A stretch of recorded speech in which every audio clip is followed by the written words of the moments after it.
Eto, grabe talaga ang panggagatas ng gobyernong ito sa atin ano, lalo na sa mga OFWs. Ito po yung bagong, memorandum or joint circular ng, konsulado dito sa Hong Kong at sa ibang bahagi ng mundo 'no. Basta para sa mga OFWs, yung verification fee na ewan ko para saan ba 'tong verification fee na ito, itinaas nila ng by 400%.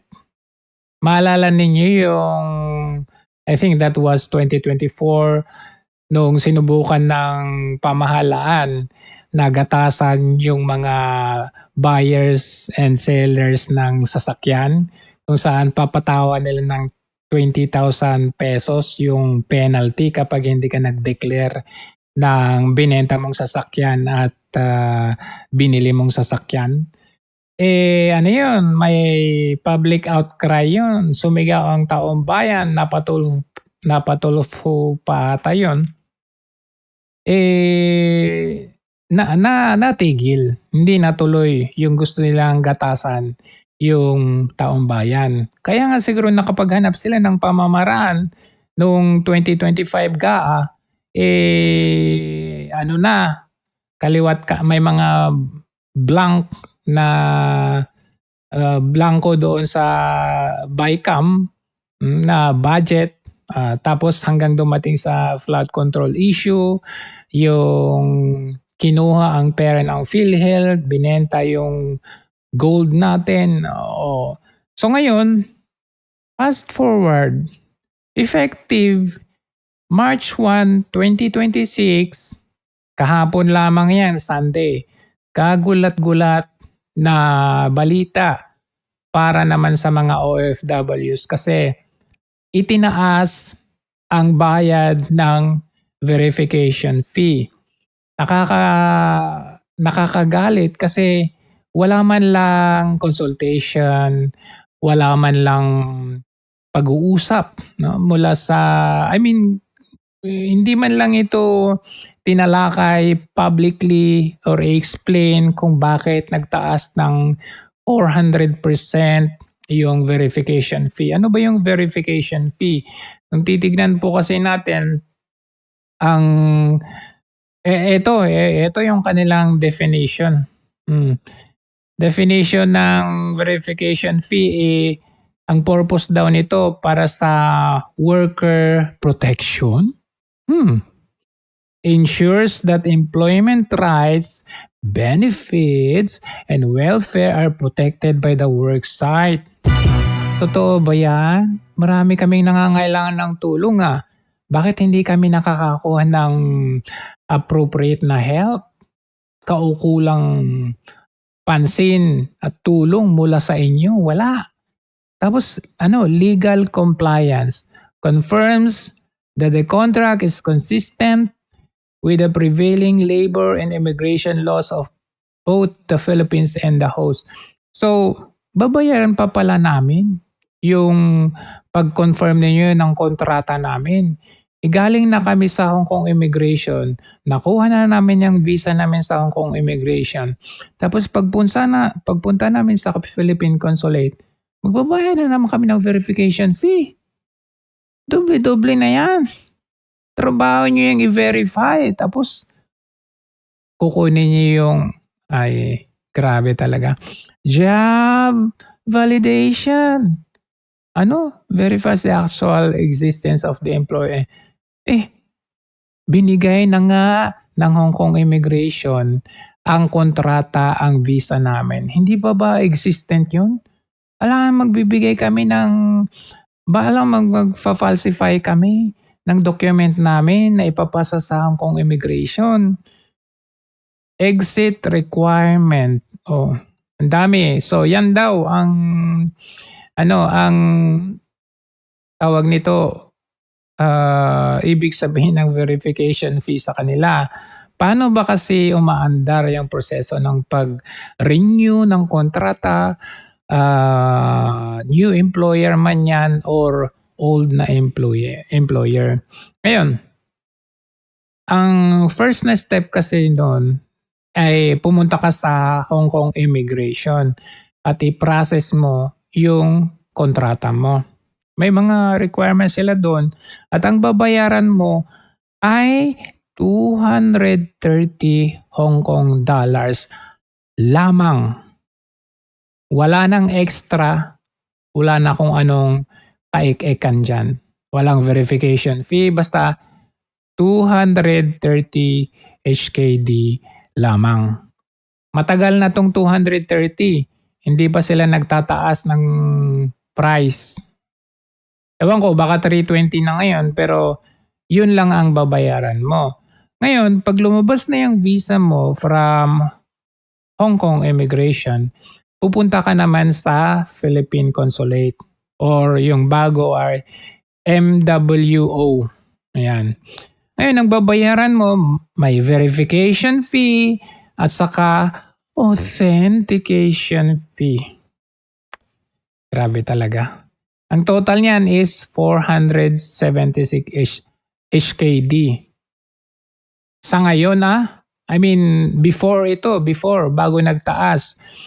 So ano yung included diyan? Verification fee na 80 HKD, OWA membership na 196 HKD, saka authentication fee na 200 Hong Kong dollars. Yung authentication fee na ito, saka mo lang to babayaran kapag kukunin mo na yung authenticated na visa mo from the consulate. So, upon application sa consulate, ang babayaran mo lang is yung OWA membership at saka yung verification fee. Pag kukunin mo na, pag lumabas na, ang babayaran mo naman ay 200. That's a total of 476 Hong Kong dollars. Okay. Ngayon, ito yung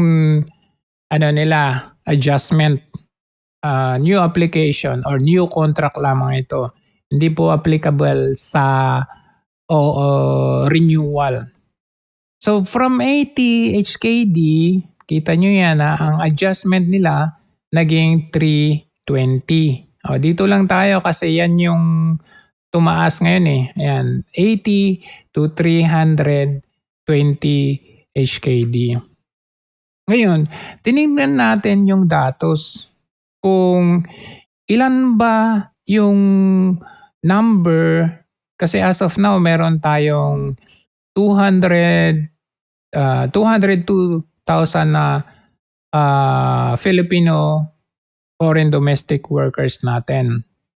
Ngayon tinignan natin yung datos nung mga contract renewal at new application ng kontrata. Umaabot ng 6,000 to 7,000 per month. Per month po yun. So, yung isa doon is renew ng kontrata, yung isa is new contract. So kung 6,000 to 7,000 ang bilang, both new and renewal, sabihin na natin, hatiin na natin. Yung kalahati doon is renewal, yung kalahati doon is new contract. So kung 7,000 or kay 6,000, sabihin na natin monthly to hatiin natin 3,000 na renewal, 3,000 na new contract. Ngayon, i-calculate natin. Try natin i-calculate, Kasi medyo, alam mo, pinag-uusapan ito is billion. Billion. Ngayon, tignan natin. 320. Ayan, tingnan. 320 HKD, Kasi from 80 to 320. 320 multiply, kasi monthly multiply by 3,000. Ayan. 3,000 na bilang ng new contract monthly. Okay. So 960,000 Hong Kong dollars pa pinag-usapan natin dito 960,000 ang perang makokolekta ng Philippine Consulate monthly doon sa 3,000. Estimated lang estimation na 3,000 na new contract. Monthly yan. Ngayon, gawin nating Philippine peso yung 960,000 HKD. So, ang palitan kasi is about 7.3. Ayan, i-multiply by 7.3 natin para maging Philippine peso. So, meron ng 7,008,000 pesos. 7,008,000 pesos monthly na kokolektahin ng Philippine Consulate monthly with the bilang of 3,000 na new contract application. Ngayon, annually. Paano naman pag annually? Ngayon, i-multiply naman natin. Ito, peso na ito multiply natin by 12. Okay, para tayong dito Parang math subject to Ito estimation lang kasi yung 3,000 hindi natin alam. Estimation naman kasi na 6,000 to 7,000 yung contracts application monthly yon. So hinati natin, kinuha natin yung 6,000 na bracket, hinati natin 3,000 na renewal, 3,000 na new contract. So yung 3,000 pinagbabasehan natin dito, annual ang kinikita ng Philippine Consulate. Sa verification fee pa lang yan. Wala pa tayo dun sa OWA na 196 na hindi naman natin alam kung saan napupunta yun.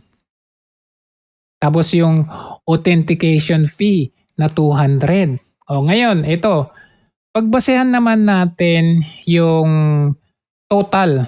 Ito, total naman na kasi ito verification fee Ngayon, dito tayo sa total na binabayaran ng foreign domestic helper sa consulate. 320, okay? Plus, ito 320 na verification plus na yun? 196 na OWA. Okay? Plus 200 na authentication. So ilan na yan? 716 Hong Kong dollars. Okay. Ngayon, i-multiply natin yan by month. Sabi doon, ang kinuha nating bracket is 3,000 na application niyang new contract. So multiply natin by 3,000. So kanina, yung verification fee lang ang kikitain ng consulate or ng Pilipinas para maibulsa nila is ilan ba yun? 96 or na 960,000 HKD. Hindi pa natin ginagawang peso. Ngayon, sa total na 716 HKD, 3,000 na new contracts in a month is 2.1 million HKD. Wow! Ngayon, yung 2.14 million na HKD na yan, gawin nating peso. So, i-multiply natin ng ilan? 7.3. Tan-tan-tararan! Okay, tingnan natin. Ilan? 15.6 month. Monthly ang pinag-uusapan natin dyan. Baka naman nakabot to ng trilyon. Hindi naman siguro. Pero tingnan natin kasi total of 716. Ngayon, i-multiply naman natin sa annually. Annual. Multiply by 12. Para tayong math subject talaga dito. Tan-tan-tararan. Tingnan natin. Ilan ba to? 188 sa OFW alone. Annual. Wow! Tapos ang tanong namin, 'pag kailangan namin ng tulong, pahirapan pa. Hindi totoo, seriously. Marami. Sabi nila, "Oh, may mga oo, pero bilang lang, pahirapan pa, tapos gusto niyong gatasan ang OFWs na walang explanation kung papaano, kung bakit nag-come up sa 320 na verification fee. In fact, how can you explain para saan yung authentication fee? Oh, sabihin na natin kailangan ng authentication. Grabe namang 200. Tapos verification fee ngayon 320. OWA 196. Ang tanong, pag-uwi namin ng Pilipinas, ano mapapala namin sa OWA? Wala pa dito yung OEC. My God! Tatawagin nyo kaming bayani or bagong bayani? Oh, Marcos administration, paki-explain naman. Samantalang kayo dyan, kaliwat kanan ang korupsyon, tuturo na nga ang turo na nga ng korupsyon ay ikaw ang mastermind. Pero ngayon dahil wala kayong makorap, wala na kayong matino na kumbaga ginagawa na ninyong pagkakakitaan ang OFWs. Ginagawa niyong business. Hindi lang OFWs, PhilHealth, ginawa niyong business, binenta niyo yung gold na wala namang kaming napala, hindi namin alam saan napunta, bininta nga ng gold. Tapos nagkaroon pa ng flood control issue, scam, ghost project. Tapos ngayon, ang pagdidiskitahan ninyo na inyong gagatasan, OFWs. Ayan, abangan ninyo kung ano, ito dapat pag-ingayan natin ito. Pakalat natin itong ginagawang panggagatas sa mga OFWs na wala man lang explanation kung bakit nyo itinaas by 400% ang verification fee.